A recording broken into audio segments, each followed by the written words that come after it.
In a small village in Africa, there was a little girl named Uwa. She lived with her old grandmother, who she loved so much. But in the village, people looked down on them. They felt like castaways.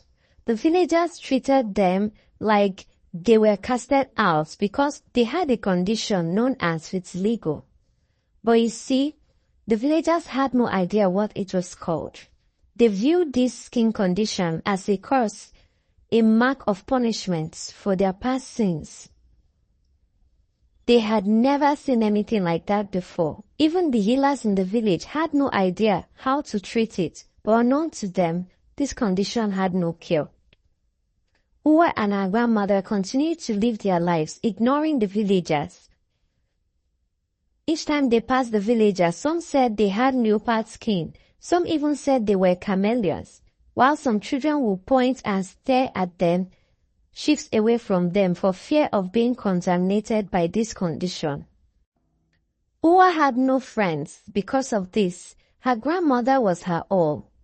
Her mother, who didn't have this condition, died during childbirth, and Uwa's father rejected her on sight when he saw her the day she was born. He said, "What manner of child is this? This can't be my seed." And he stormed out, leaving Uwa's grandmother sad and the only person to take care of Uwa. Few years later, Uwa had grown into a beautiful teenager. She and her grandmother remained resilient. They worked in their farm together for food and found solace in each other's company. Her grandmother imparted wisdom to her, teaching her the value of kindness and compassion in the face of adversity. One day, Uwa's grandmother fell ill. Uwa didn't know what to do. She had no one to run to for help. Her grandmother had taught her some herbs concoction. She gave them to her grandmother and hoped that she would get better. But grandmother's condition only got worse. Uwa was so sad. How could she let her only love, friend, mother and family die? Out of desperation, she ran to the king for help. The king's guards chased her away, threatening to hurt her if she came any close. She was so sad as she wandered around the village looking for help. But no one wanted to help her for fear of attracting her condition. As she wandered, she sat by the village stream, where she met an old woman who was struggling to fill her water pot. But Uwa wasn't interested in helping anyone. She only thought of what to do to help her grandmother get better. She also hoped that by the time she gets back home, her grandmother would still be alive. Then suddenly she remembered her grandmother's teaching of kindness and compassion. She went and helped the old woman to fetch her water, and also offered to help her carry the pot of water to her house. The old woman was so happy. When they got to her hut, after she thanked her, she asked if she needed anything. Uwa then told her of her sick grandmother and how she wished that she gets better. The old woman then went into her hut and came out with a ring, a shining ring. She gave Uwa this ring and told Uwa that the ring had only 3 wishes to grant, and after that, it would lose its power. Uwa was so excited because now she could wish that her grandmother would get better and their lives would go back to normal. She thanked the old woman and turned to leave when she noticed that the old woman had already disappeared. She ran all the way to her home to find her grandmother's body, cold and stiff. She cried and cried, thinking that the ring was of no use since her grandmother was already dead, but a voice inside her told her to try. She brought out the shiny ring and said, "I wish that my grandmother be alive and healthy."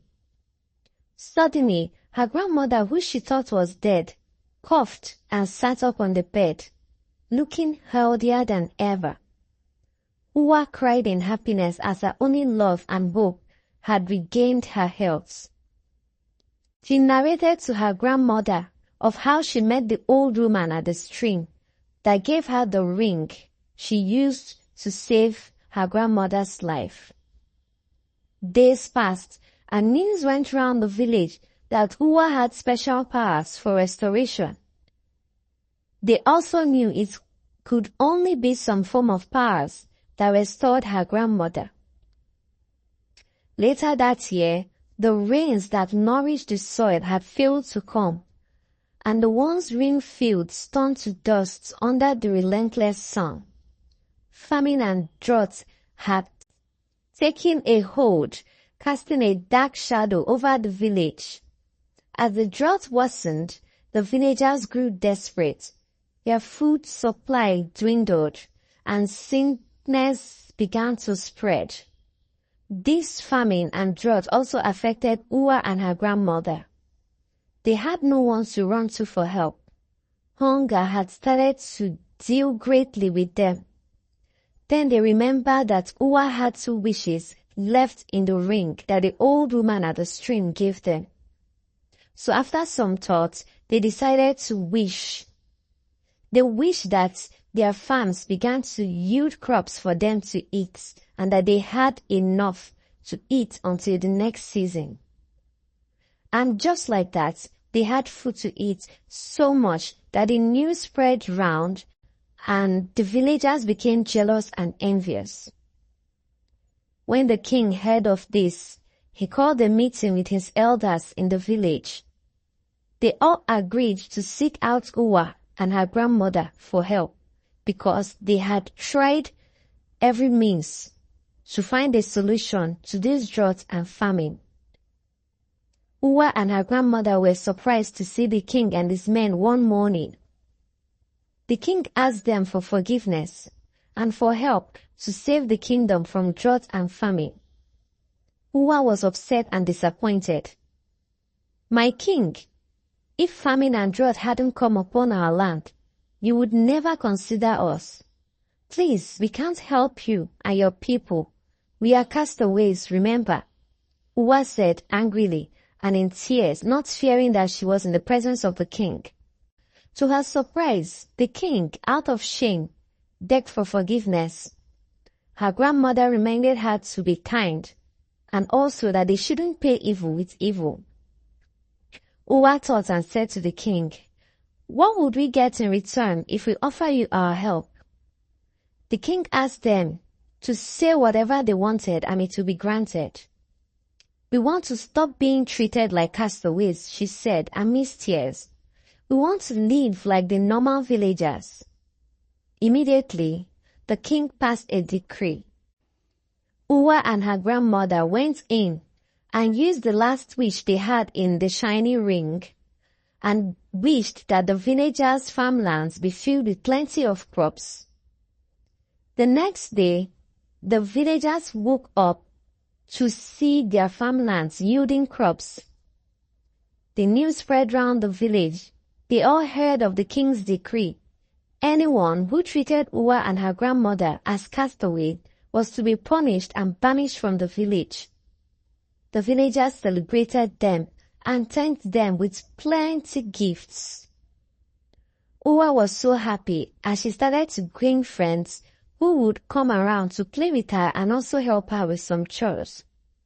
From then onwards, Uwa and her grandmother were no longer seen as outcasts. They were respected for their kindness and compassion,